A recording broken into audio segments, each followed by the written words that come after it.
Bonjour à tous et bienvenue dans l'autre direct. État d'urgence, déchéance de nationalité, révision constitutionnelle, trois notions qui vont être utilisées bientôt et qui sont déjà utilisées depuis novembre par le gouvernement pour lutter contre le terrorisme. Pour nous parler de cette actualité, nous recevons aujourd'hui Patrick Canin. Bonjour. Bonjour. Vous êtes maître de conférence et président de la Fédération du Rhône, de la Ligue des droits de l'homme. Vous allez manifester ce samedi 30 contre l'état d'urgence, ou en tout cas ce qu'il en est fait aujourd'hui. Qu'est-ce qui vous dérange dans ces mesures ? Alors, la Ligue des droits de l'homme, en partenariat avec 90 associations et syndicats, au niveau national, a lancé un appel à manifester sur l'ensemble du territoire contre la constitutionnalisation de l'état d'urgence et la déchéance de nationalité.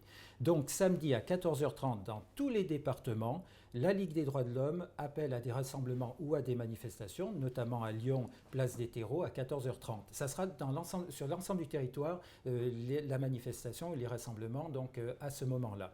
Alors, qu'est-ce qui nous gêne ? Eh bien, d'abord, c'est le fait que l'état d'urgence, qui au départ a été instauré pour une période de 10 jours, voire 12, a été l'objet d'une prolongation et d'un renforcement. Or, prolonger l'état d'urgence pour 3 mois, comme c'est le cas actuellement, et comme on nous l'annonce encore pour 3 mois, mais après, il n'y aura pas de raison que ça s'arrête, c'est quelque chose qui est très dangereux pour les libertés publiques. Vous dites que c'est dangereux. Est-ce que dans votre vie de tous les jours, les citoyens, vous, en tant que citoyen, avez-vous senti une différence depuis que l'état d'urgence a été mis en place ? Alors, l'état d'urgence a été décrété pour lutter contre le terrorisme. Or, qu'est-ce que nous avons vu dès le départ ? Mais la Ligue des droits de l'homme l'avait dit. Nous craignons des dérives et des abus. Or, qu'est-ce que nous avons pu constater ? C'est que les mesures qui étaient prévues par la loi de 2015, donc qui renforçait la loi de 1955 sur l'état d'urgence, ont été appliquées, par exemple, à des écologistes. Bon, la loi, certes, permettait juridiquement l'application des assignations à résidence à l'égard de personnes de mouvements écologistes si certaines conditions étaient réunies, mais il faut bien voir que là, c'était un véritable détournement de procédure, puisqu'on ne luttait plus contre le terrorisme. On a appliqué, si vous voulez, la loi sur l'état d'urgence à des personnes qui n'ont rien à voir avec le terrorisme. Il y a eu des interdictions de manifester qui ont concerné tout citoyen.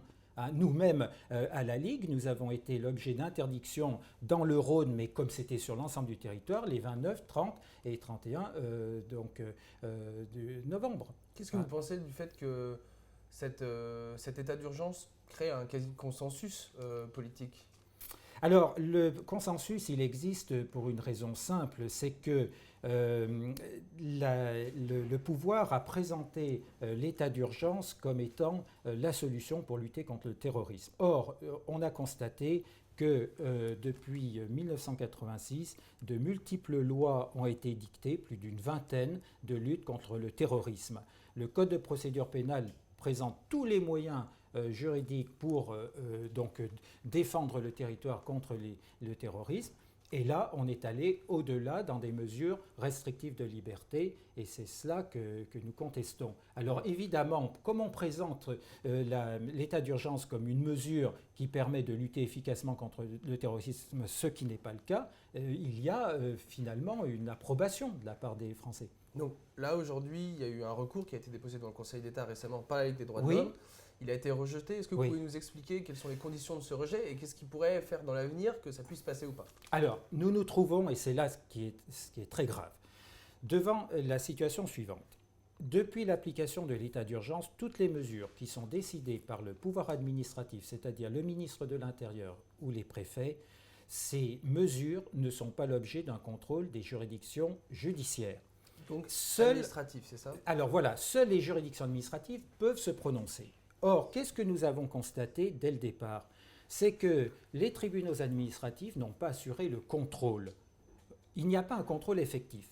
Le Conseil d'État, par la suite, a considéré qu'il fallait que les juridictions administratives s'emparent quand même un peu des dossiers.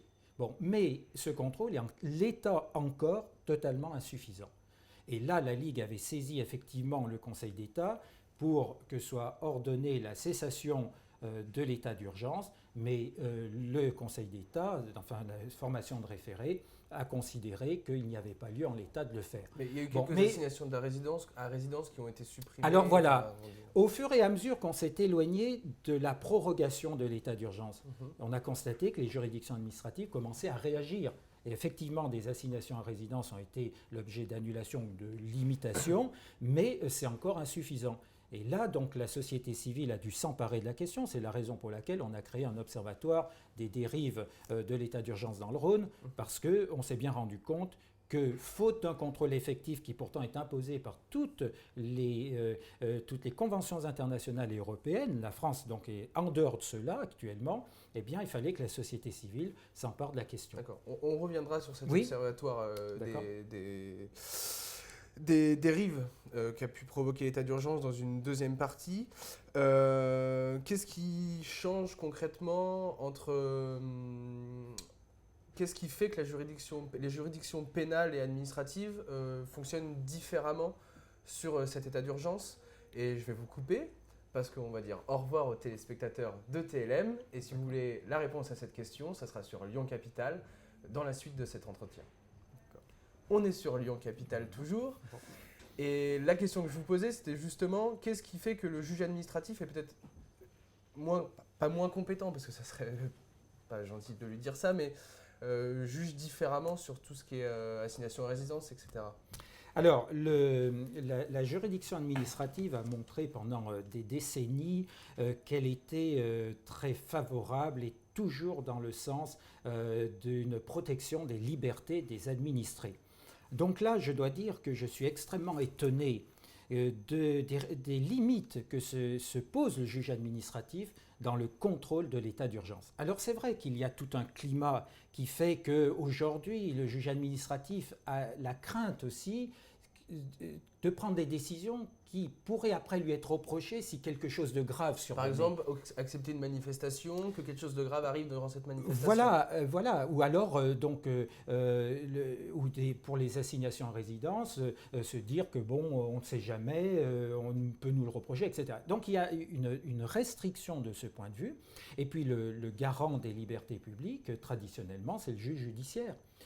Et donc là, effectivement, il y a un contournement de l'institution judiciaire au profit du juge administratif. Mais le contrôle qu'il exerce n'est pas un contrôle en l'état suffisant. Ça, je dois le dire. Et est-ce que vous avez peur aussi qu'à force de prolonger l'état d'urgence, il y a une sorte d'habitude qui se crée dans la population, habitude qui ferait que les gens seraient plus inconsciemment, j'allais dire dociles, alors c'est peut-être pas le bon mot, mais habitués à subir un état de droit qui sera un état de droit à minima, entre guillemets. Voilà. Eh bien, écoutez, c'est tout à fait ça. C'est qu'on habitue les Français à un régime d'exception. Dans une démocratie, le principe, c'est la liberté, la restriction, c'est l'exception. Or là, on renverse la démarche. Bon, encore une fois, nous avons dit à la Ligue des droits de l'homme que l'état d'urgence dans les 10 premiers jours, 12 premiers jours, c'était justifié. Il y avait quand même des attentats monstrueux qui ont eu lieu à Paris. On ne pouvait pas faire comme si de rien n'était. Mais là où nous avons mis en garde les autorités, c'est sur la prolongation et le renforcement. Parce que là, si on le reprolonge de 3 mois, est-ce que ça serait utile ? Alors, donc, il est démontré que l'immense majorité des perquisitions, des assignations à résidence et autres mesures limitatives de liberté ont été édictées, surtout ont été prises au début de la mise en place de l'état d'urgence. On le voit d'ailleurs sur la synthèse qui est faite par l'Assemblée nationale sur son site. Il y a des schémas où on voit que finalement, là, depuis quelques semaines, pratiquement, il y a presque plus de perquisitions, il y a presque plus d'interdiction de manifester, enfin très rare. Donc, quelle est l'utilité pratique de reporter ? Alors, on nous répond, mais là, ce n'est pas une raison. On nous dit, nous avons un nouveau projet qui va donner, et donc c'est quand même grave, on en reparlera peut-être par la suite, des pouvoirs à l'administration, à l'autorité administrative, qui sont ceux qui existent quand il y a état d'urgence. Mais tant que ce projet n'est pas voté, on continue l'état d'urgence. Donc c'est-à-dire que si je résume ce que vous dites, ce serait faire que l'état d'exception, ça soit quelque chose de normal pour le juge administratif ?